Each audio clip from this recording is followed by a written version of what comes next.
नमस्कार, आप देख रहे हैं कमोडिटी फटाफट। मैं हूं आपके साथ प्रशांत पांडे। एक ऐसा शो जहां पर हम आपको गोल्ड, सिल्वर, मेटल, क्रूड, इसके अलावा नेचुरल गैस और साथ ही आपको एग्री कमोडिटीज पर बेहतरीन रणनीति देते हैं और आपका मार्गदर्शन करते हैं मार्केट के दिग्गज एक्सपर्ट जो हमारी चर्चा में शामिल होते हैं।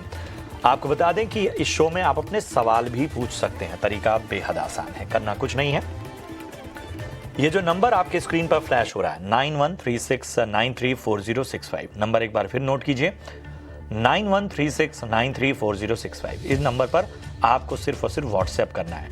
व्हाट्सएप कीजिए अपने सवाल और याद रखिए स्पष्ट भाषा में जो भी आप सवाल पूछना चाहते हैं, gold, silver, metals, agree commodities, natural gas, जहां भी आपको आपकी कोई दुविधा है कि आप फंसे हुए हैं तो हमें अपने सवाल व्हाट्सएप कर दीजिए। हम उन सवालों को अपनी चर्चा में शामिल करते हैं। जो सवाल आज आप पूछेंगे उसका जवाब कल की चर्चा में दिया जाएगा।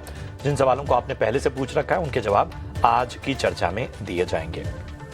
और आज आपकी विशेष तैयारी कराने के लिए, आपका मार्गदर्शन करने के लिए हमारे साथ जुड़ चुके हैं AVP research commodity and currency angel 1 Prathamesh Mallya साहब। प्रथमेश जी, बहुत बहुत स्वागत आपका। और हमारे साथ हैं हेड ऑफ रिसर्च और fund manager Kunwar ji group से रवि देवरा। रवि जी, आपका भी बहुत बहुत स्वागत। तो मैं बारी बारी से आप दोनों के पास आऊँगा, लेकिन सबसे पहले ज़रा बाजार का एक चेक ले लेते हैं कि आखिर किस तरह की स्थिति गोल्ड और सिल्वर में सबसे पहले देखने को मिली है। तो सोने में और सिल्वर में दोनों में आज गिरावट देखने को मिली है। एमसीएक्स पर देखें तो 1,23,300 के करीब है गोल्ड और एमसीएक्स में 800 रुपये तक की गिरावट हम देखने को मिल रही है। कॉमिक्स पर अहम लेवल के पास है, $4,060 के करीब इस वक्त गोल्ड नजर आ रहा है। सिल्वर की अगर बात करें तो यहाँ भी चांदी का भाव टूटता हुआ नजर आ रहा है। एमसीएक्स पर 1,53,700 के करीब और कॉमिक्स पर $49.7 के करीब इस वक्त नजर आता हुआ सिल्वर। तो ये गोल्ड और सिल्वर का पूरा आंकड़ा आपके सामने हमने रखा। और सबसे पहले प्रथमेश जी आपके पास आएंगे।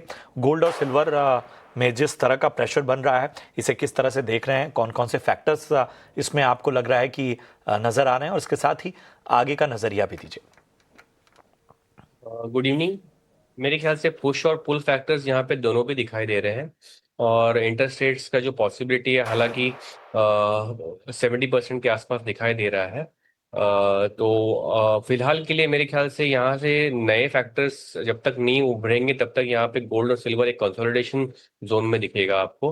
बट फिर भी अगर आज के लिए कुछ रणनीति अपना चाहते हैं तो गोल्ड दिसंबर कॉन्ट्रैक्ट 1,22,700 पे बाय करना चाहिए। 1,22,300 पे स्टॉप रखना चाहिए। ऊपर में टारगेट 1,23,600 के रखेंगे। सिमिलरली दिसंबर कॉन्ट्रैक्ट सिल्वर बाय करना चाहिए 1,53,200 के करीब। 1,52,700 का स्टॉप रहेगा। ऊपर में टारगेट 1,54,200 के लिए रहेगा। ठीक है, तो यहाँ पर सिल्वर की बात करें तो 1,54,000 तक के लक्ष्य अगर हम देखें ट्रेडिंग के लिहाज से तो यहाँ नज़र आ सकते हैं। लेवल्स का ध्यान रखिए। अगर हम गोल्ड की बात करें तो 1,23,000 तक के लक्ष्य नज़र आ सकते हैं, लेकिन साफ तौर पर आपको यहाँ पर लेवल्स और रणनीति जो साफ तौर पर बताई प्रथमेश जी ने 1,23,600 की और यहाँ 1,22,300 का स्टॉप लॉस आपको रखना है। रवि, आपका नज़रिया क्या कहता है गोल्ड और सिल्वर पे? सर से जिस हिसाब से मोमेंटम में थोड़ा शॉर्ट कवरिंग आया है, पर्टिकुलर डॉलर इंडेक्स में थोड़ी सस्टेनेबिलिटी देखी है, एंड साथ में जो विलियमसन के कमेंट के बाद थोड़ी 70% तक प्रोबेबिलिटी गई है रेट कट की। तो शायद अगर दिसंबर का कोई रिवर्स कमेंट आता है, डेफिनेटली एक शार्प रिवर्सल होगा जो अभी रिकवरी आई है। पर थोड़ा स्टॉप लॉस लगा के मुझे लग रहा है कि यहाँ पे शॉर्ट कवरिंग के लिए रिस्क लेना चाहिए। एंड आई थिंक यहाँ पे वैसे देखे तो अगले कल इवनिंग तक कोई इतना ज्यादा इंपॉर्टेंट डेटा नहीं है। एंड कल इवनिंग पीपीआई के डेटा आएंगे एंड मींस के वेंसडे को मींस के काफी कोर पीसी ये सब जो मींस के डेटा है, साथ में अनएम्प्लॉयमेंट क्लेम्स काफी डेटा वेंसडे को आएंगे क्योंकि थर्सडे एंड फ्राइडे वैसे यूएस हॉलीडे। आई थिंक इस हिसाब से लग रहा है कि जो भी मोमेंटम होगा अगले 2 दिन होगा, थोड़ी यहाँ पे वोलेटिलिटी बढ़ सकती है। तो कोई भी ट्रेड ले, स्टॉप लॉस से ले, तो आई थिंक गोल्ड में बाय कर सकते हैं। मुझे यहाँ पे थोड़ा कंफर्ट दिख रहा है 1,23,000 के जितने करीब मिले। 1,22,640 के स्टॉप लॉस के साथ बाय करें एंड 1,24,000 तक के टारगेट यहाँ पे आपको आते हुए दिख सकते हैं। ठीक है, तो ये है रवि जी की राय में गोल्ड और सिल्वर पर रणनीति। और जाहिर सी बात है कि इन सब के बीच में रवि एक चीज़ और मैं समझना चाहूँगा। ये जो ख़ास तौर पे गोल्ड में अगर हम देखें कॉमिक्स पर जो ये अहम लेवल है 4060 और 4070 डॉलर वाला, बड़ा ही क्रूशल है। मतलब पिछले दिनों भी जब हमारी चर्चा हो रही थी तो इन लेवल्स पर बड़ा एम्फेसिस था एक्सपर्ट्स का भी, आप लोग भी इस को बड़े क्रूशल लेवल पे देख रहे थे। क्या इम्पॉर्टेंट ऐसे चीज़ें हैं इस अहम लेवल से जहां से या तो रीबाउंड या बाकी चीज़ें नज़र आती हैं? बेसिकली मुझे लग रहा है कि अगर कुछ अभी नेक्स्ट ड्राइवर होगा दैट वुड बी डेटा। अभी यूएस में डेटा आना स्टार्ट हो गया है एंड विलियमसन का जो कमेंट था, मीन्स के यहाँ पे वोटिंग में मेजोरिटी चाहिए। हालांकि विलियमसन अभी तक जितने कमेंट आए फेड मेंबर के, उसमें विलियमसन एक ही शार्प कट के लिए बात कर रहे हैं। तो आई थिंक इससे आपसे लग रहा है कि इतना ज्यादा कट की उम्मीद नहीं करनी चाहिए, डेटा के ड्रिवन ये कट होगा। साथ में जो अक्टूबर के डेटा थे वो सारे स्किप हो चुके हैं एंड मीन्स के डेटा कलेक्शन ना होने की वजह से जो भी नॉन फार्म डेटा हो या इन्फ्लेशन के डेटा हो, सारे डेटा स्किप है। तो अभी जो डेटा आएंगे वो मिड ऑफ दिसंबर आपको non farm payroll as well as देखे तो सीपीआई इन्फ्लेशन, ये सारे डेटा आपको मिड ऑफ दिसंबर में आते हुए दिखेंगे। तब तक कोई मेजर क्यूज नहीं है। तो मुझे लग रहा है कि अभी ज्यादातर आपको पार्ट ऑफ कंसिडरेशन ही दिखेगा। और मुझे लग रहा है कि हायर लेवल से थोड़ा रेजिस्टेंस रहेगा 4110 4120 एक सप्लाई जोन रहेगा। इसका रीजन है डॉलर इंडेक्स की बढ़ोतरी। जिस हिसाब से डॉलर इंडेक्स ऊपर जा रहा है, 100 के ऊपर स्टेबल हो रहा है, मुझे लग रहा है कि ये थोड़े प्राइसेस को रेजिस्ट करेंगे। एंड ये जैसे ही फेड की मीटिंग खत्म होगी, इसके बाद आपको यहाँ पे 1 से 2 महीना कंसोलिडेशन ही करना है। तो उसके पहले एक हायर वोलेटिलिटी वाला वीक हो सकता है। बट ऑल ओवर मुझे लग रहा है कि हायर लेवल पे मीन्स के अगर आपके पास बाइंग पोजीशन है एंड 124 के करीब मिल जाता है गोल्ड, तो एक बार वहां पे प्रॉफिट बुक कर लेना चाहिए, क्योंकि ये लेवल के ऊपर सस्टेन हो ऐसे पैरामीटर एंड फंडामेंटल मुझे कम दिख रहे हैं। ये नज़रिया बहुत आवश्यक था कि आखिर इन लेवल्स के मायने क्या हैं और किस तरह से आपको जो ख़ास तौर पे हमारे एक्सपर्ट लेवल्स बता रहे हैं उस हिसाब से रणनीति बनानी चाहिए। प्रथमेश जी, ऐसे लोग जिनके लिए इस तरह का बाजार जो एक वॉलेटिलिटी है, कि एक दिन बाजार चल रहा है, बाकी दिन सुस्त रह रहा है, ऐसे लोगों के लिए पहला तजुर्बा है। मतलब उन्होंने जिस तरह की रैली देखी है और कई लोग एक अपवर्ड ट्रेंड सी देख के आए हैं, उनको तो सब बड़ा बेहतर नज़र आ रहा था। ऐसे नए जो लोग हैं, नए जो ट्रेडर्स हैं या निवेशक हैं, उनको आपके गुरु मंत्र क्या होंगे? अपने तजुर्बे से बताइए, उनको इस बाजार में किस तरह की स्ट्रेटजी रखनी चाहिए? लेकिन जो लोग नए ट्रेडर्स हैं और जिन्होंने रैली खाली वन साइड देखी है, उनके लिए मेरे मेरे ख्याल से फिलहाल वेट एंड वॉच का अप्रोच रखना चाहिए। जब तक यहाँ पे दोनों ही काउंटर में ट्रेंडिंग कोई भी कमोडिटी नहीं होती, या तो नीचे की तरफ या तो ऊपर की तरफ, तब तक उनको जैसे चाहिए वैसे ट्रेड्स में जो रिजल्ट चाहिए वो एक्सपेक्ट नहीं होगा। पर फिलहाल कंसोलिडेशन वाला मोड है इस मार्केट में। जो नए ट्रेडर है, मेरे ख्याल से उनको क्लियरली डायरेक्शंस की उम्मीद कर रहे हैं और वो नहीं दिख रहा है। इसके लिए यहाँ से फिलहाल के लिए वेट एंड वॉच करें। और फिर जैसे ही थोड़ा सा मार्केट ट्रेंडिंग हो जाता है, तभी आप इन काउंटर्स में अपने ट्रेड्स बिठा सकते हैं। चलिए, तो ये बड़ा आवश्यक है, क्योंकि हम ये मान के चल रहे हैं कि बहुत सारे लोग जो हैं उनके लिए इस तरह का मार्केट का जो एक्सपीरियंस होगा वो शायद पहली दफ़ा होगा, या इस तरह के मार्केट का उन्हें अनुभव कम होगा। तो ऐसे में ज़रूरी है कि आप दिग्गज एक्सपर्ट के अनुभवों का लाभ लें और उस हिसाब से अपनी रणनीति बनाएं। वेट एंड वॉच, जी हाँ, थोड़ा धैर्य का परिचय दीजिए। चलिए, अब आपके सवालों को, जो गोल्ड और सिल्वर स्पेसिफिक सवाल आए हैं, उनको ज़रा ले लेते हैं। देव हैं हाथरस यूपी से, चांदी पर राय जानना चाहते हैं। रवि जी पूछ रहे हैं कि क्या चांदी 1,50,500 के स्तर पर आएगी? बड़ा स्पेसिफिक सवाल है, 1,50,500, मतलब इनको शायद इन लेवल पे एंट्री के एवरेज करने की गुंजाइश ढूंढ रहे हैं। तो हमें बताइए क्या सलाह होगी देव साहब को चांदी को लेकर जो इनका सवाल है। जरूर से काफी नियरेस्ट लेवल पूछा। अदरवाइज काफी टाइम जो दर्शकों के क्वेश्चन आते हैं वो 1,40 1,30 की बात करते हैं। यहाँ पे स्पेसिफिक 2% नीचे मीन्स की करेक्शन की बात हुई है, आ सकते हैं ऐसा कुछ। अभी मीन्स के यहाँ पे मुझे लग रहा है कि 153 500 चल रहा है। तो आपको आगे जैसे ही डेटा आएंगे ये वीक एंड नेक्स्ट वीक, आपको जो विलियमसन के कमेंट के बाद जैसे ही ये प्रोबेबिलिटी जो 70% पहुंची है फेड रेट कट की, उसमें कुछ भी 50% के नीचे आ जाती है फिर से, तो मुझे लग रहा है कि 1,50,500 के करीब आ जानी चाहिए। एंड डेटा की वेट करें। अगर 1,50,500 पे आपको बाय करना है तो मुझे लग रहा है पॉसिबिलिटीज है। जैसे ही डेटा आएंगे, अगर एक भी डेटा ऐसा मार्केट को लगा कि सिग्निफिकेंट नहीं है इंटरेस्ट रेट कट के लिए, तो मुझे लग रहा है कि डायरेक्टली प्राइसेस एक करेक्शन एंड वोलेटिलिटी आ सकती है, जिसमें 1,50,500 पॉसिबल। तो डेटा का करिए इंतज़ार, उस पे मार्केट रिएक्ट कैसे करता है वो भी ज़रा परख लीजिए। और वैसे तो हम बैठे हुए हैं, अगर उस समय भी आपके मन में कोई भ्रम है तो आपके पास नंबर है, व्हाट्सएप कीजिए और आप ये जिक्र कर दीजिएगा कि साहब हमने इस लेवल के बारे में पूछा था, आपने कहा था कि डेटा का इंतज़ार कीजिए, डेटा तो आ गया है, तो हम आपके सवालों का जवाब उस वक्त दे देंगे। चलिए, एक और सवाल है राहुल का दिल्ली से। और प्रथमेश जी, मैं आपके पास आना चाहूँगा। गोल्ड और सिल्वर दोनों पर राय जानना चाहते हैं, हालांकि इनका नज़रिया छोटा है, एक महीने के लिए आउटलुक जानना चाहते हैं, व्यू जानना चाहते हैं। आई थिंक नीचे वाला जोन गोल्ड के लिए 1,18,000 के लिए रहेगा, और ऊपर वाला जोन 1,26,000 के लिए रहेगा। नेक्स्ट 1 मंथ में ये जोन जो है वो ब्रेकआउट जोन्स या ब्रेकडाउन जोन्स रहेंगे, और अकॉर्डिंगली आपको अपने ट्रेड्स यहाँ पे बिठाना चाहिए। चलिए, तो राहुल साहब का जो सवाल था सोने और चांदी पे आपने राय दी क्या प्रथमेश जी? चांदी मेरे ख्याल से नीचे वाला जोन जो 1,47,000 है, ऊपर वाला जोन 1,57,000 है। इस रेंज में आपको चांदी घूमते हुए दिखेगी नेक्स्ट 1 मंथ के लिए।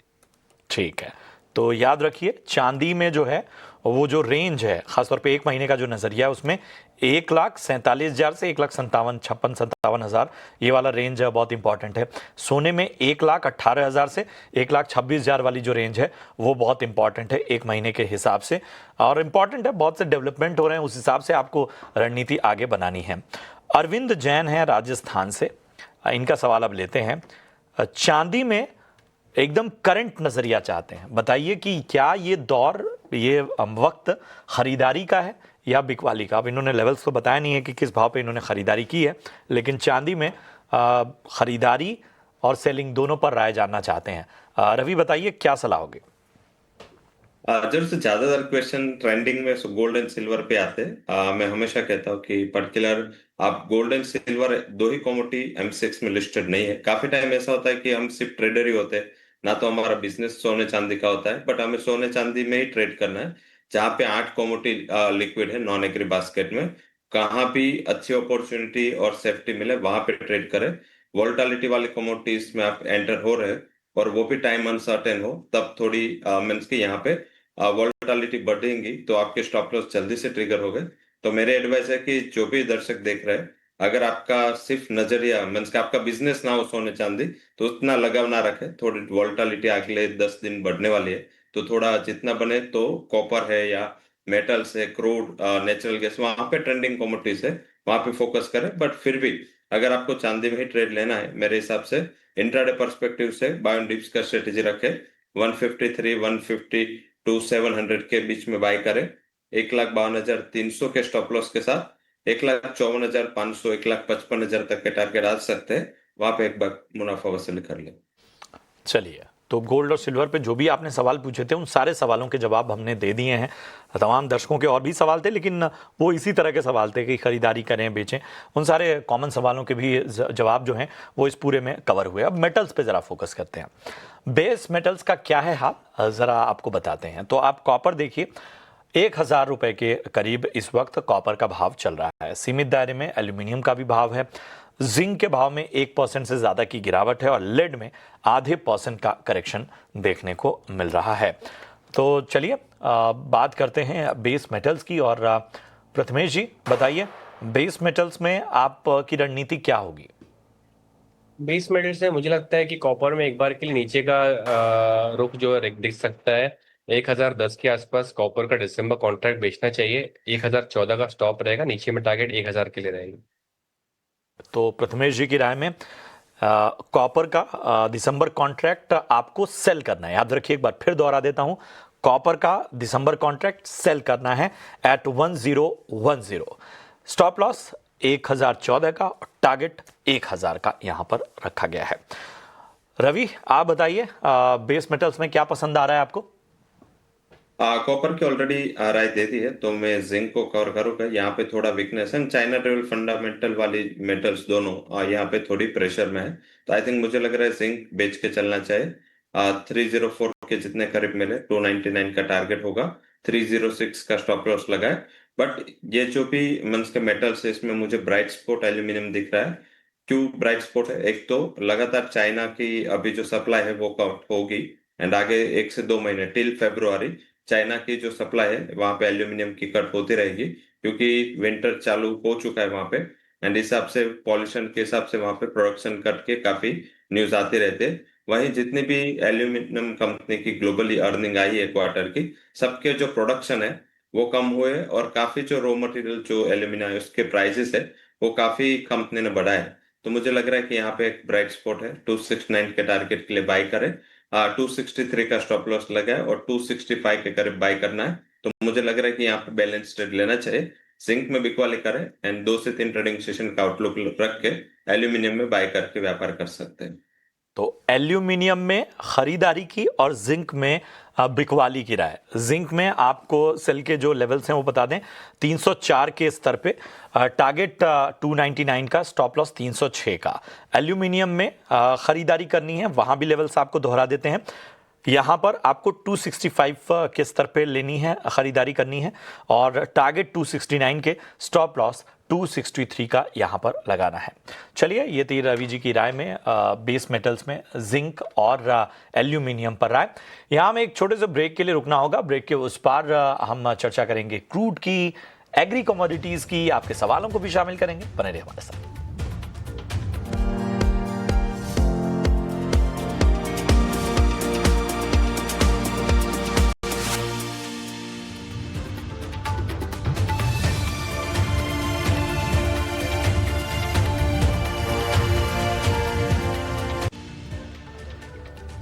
स्वागत है आपका ब्रेक के बाद। कमोडिटी फटाफट देख रहे हैं आप। गोल्ड, सिल्वर और मेटल्स की बात हो गई, अब क्रूड पर चर्चा करते हैं। क्रूड अगर हम देखें तो यहां पर लगातार चौथे दिन गिरावट बनी हुई है। ब्रेंट क्रूड $62 के करीब है, लगातार चौथे दिन प्रेशर साफ तौर पर नजर आ रहा है। नवंबर की अगर हम बात करें तो अब तक 3% से ज्यादा ब्रेंट फिसल चुका है। और WTI क्रूड की अगर हम बात करें तो यहाँ $58 के नीचे यहाँ पर नजर आ रहा है। MCX क्रूड 5200 के नीचे है, 5200 रुपए के नीचे। 2023 के बाद सबसे लंबी गिरावट का सिलसिला इस वक्त क्रूड में चल रहा है। फैक्टर्स क्या क्या हैं? तो रूस यूक्रेन शांति समझौते की उम्मीदों से एक प्रेशर देखने को मिल रहा है। इसके अलावा बाजार में जो एक्स्ट्रा सप्लाई है उसकी भी कहीं ना कहीं आशंका बनी हुई है, और अगले साल भारी सरप्लस की संभावना से इस तरह का प्रेशर हम देख पा रहे हैं। प्रथमेश जी, हमें जरा बताइए क्रूड पर क्या रणनीति रखी जाए? क्रूड में सेल साइड में ही डायरेक्शन रहेगा। यहाँ पे 5200 के करीब इसको बेचना चाहिए। दिसंबर कॉन्ट्रैक्ट की बात कर रहा हूँ। 5270 का स्टॉप रहेगा और नीचे में टारगेट 5010 के लिए रहेंगे। तो क्रूड दिसंबर कॉन्ट्रैक्ट सेल कॉल, जी हाँ, यहां पर याद रखिएगा, यहां पर बिकवाली की आपको सलाह है एट 5190, 5190 के भाव पे। स्टॉप लॉस 5270 का, टारगेट 5010 के। ये आपको इस वक्त MCX क्रूड पर मिलती हुई राय। रवि जी, क्रूड पर आपका नजरिया क्या बन रहा है, और उसके साथ लगे हाथ नेचुरल गैस पर भी राय दीजिए। जब से क्रूड में एक जो नया ट्रेंड चालू हुआ है वो है रशिया अपने जो सैंक्शन लगे हिसाब से जो भी यूएस के सैंक्शन को अवॉइड कर रहा है उसको काफी डीप डिस्काउंट पे क्रूड ऑफर कर रहा है, और इस हिसाब से ग्लोबल मार्केट में एक इम्बैलेंस सिचुएशन हुई है। सेकंड ये है कि अमन्स के अभी जिस हिसाब से विंटर में जा रहा है यूएस, यहाँ पे सप्लाई बढ़ेगी एंड डिमांड कम होगी, इसका भी एक एडिशनल प्रेशर है वो प्राइसेस में आ रहा है। एंड आपने राइटली पॉइंट आउट किया, जब थोड़ा मार्केट को होप है कि यूक्रेन एंड रशिया के बिटवीन कुछ यहाँ पे सहमति बन सकती है। हालांकि यूक्रेन अभी भी डिनाइल मोड में है, क्योंकि मुझे लग रहा है जब तक यूरोप है वो नहीं मानेगा तब तक ये डील होना काफी मुश्किल है। तो आई थिंक इस हिसाब से मुझे लग रहा है कि शायद हम ये न्यूज को आगे भी कंटिन्यू होता दिखेंगे। इतना जल्दी ये जियो पॉलिटिकल रिस्क खत्म इतना नहीं दिख रहा है, बट जो सप्लाई है वो सिचुएशन मुझे लग रहा है कि यहाँ पे प्राइस पे सेलिंग प्रेशर कंटिन्यू रख सकते हैं। 5200 के जितने करीब मिले सेल करें, स्टॉप लॉस 5240, 5100 तक के टारगेट आपको 1 से 2 ट्रेडिंग सेशन में आते हुए दिख सकते हैं। एंड नेचुरल गैस भी मेरे हिसाब से यहाँ पे दिसंबर वायदा बिकवाली करे, 405 का टारगेट होगा एंड 424 का स्टॉप लॉस लगाए। चलिए, तो नेचुरल गैस यहाँ पर सेल कॉल रवि की तरफ से आती हुई आपको दिसंबर कॉन्ट्रैक्ट सेल करना है 418 के भाव पे, टारगेट 405, स्टॉप लॉस 424 का। चलिए, ये तो बात हुई क्रूड और नेचुरल गैस की, और इन सब के बीच में प्रथमेश जी की भी नेचुरल गैस की कॉल बची हुई है। प्रथमेश जी, बताइए नेचुरल गैस पर आपकी क्या रणनीति है?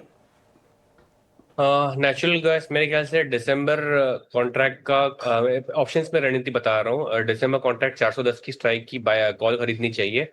ये आपको 32 रुपीज के प्रीमियम पे मिलेगा। 28 रुपए का स्टॉप लॉस रहेगा, टारगेट 41 के लिए रहेंगे।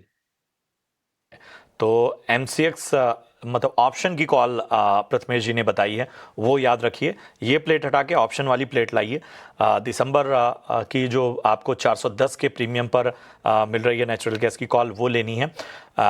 और यहाँ पर स्टॉप लॉस जो है वो 28 का, टारगेट जो है वो 41 रुपए का आपको रखना है। प्रीमियम मैं बता देता हूँ, कॉल की जो प्रीमियम है वो 32 की है, याद रखिए। 32 के प्रीमियम पर आपको लेनी है।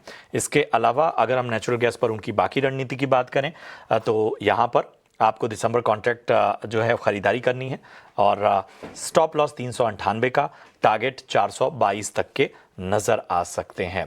तो बात हो गई क्रूड की, मेटल्स की, गोल्ड और सिल्वर की। एग्री पर आते हैं। एग्री मार्केट का जो हाल है वो भी आपके सामने लाते हैं। जीरा में 0.30% की गिरावट हमें देखने को मिल रही है। धनिया में 2% का उछाल हम देख पा रहे हैं। हल्दी में 1% की तेजी है। ग्वार गम में सुस्ती नजर आ रही है। रवि, जरा एग्री कमोडिटीज को भी अपने रडार पे लेकर आइए, अगर आप ट्रैक करते हो। बताइए क्या करना चाहिए। दरअसल लास्ट वीक में हमने तनिया में बाइंग की रिकमेंडेशन दी थी एक सप्ताह के लिए, और 1000 पॉइंट की रैली ऑलरेडी तनिया में आ चुकी है। एंड मीन्स की ये एक वीक की तेजी बोले तो ये साल की सबसे बड़ी तेजी है। एंड कोई भी एग्री कमोडिटीज में इतनी बड़ी तेजी नहीं आई, एक ही वीक में इतना अच्छा उछाल है।